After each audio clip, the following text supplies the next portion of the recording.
കോഴിക്കോട് കോട്ടക്കടവിൽ വ്യാജ ഡോക്ടർ ചികിത്സിച്ച രോഗി മരിച്ച കേസിൽ TMH ആശുപത്രി അധികൃതരെയും പ്രതി ചേർക്കും. പ്രതിയായ അബു എബ്രഹാം ലൂക്കിനെ ഡോക്ടറായി നിയമിക്കുമ്പോൾ രേഖകൾ കൃത്യമായി പരിശോധിച്ചില്ല എന്നാണ് കണ്ടെത്തൽ.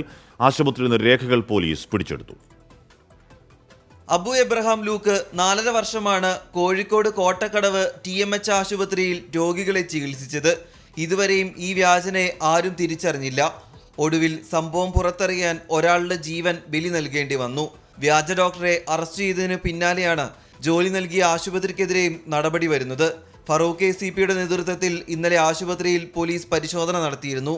പ്രതിയായ അബു എബ്രഹാം ലൂക്ക് ആശുപത്രിയിൽ നൽകിയ മുഴുവൻ രേഖകളും പോലീസ് പിടിച്ചെടുത്തു.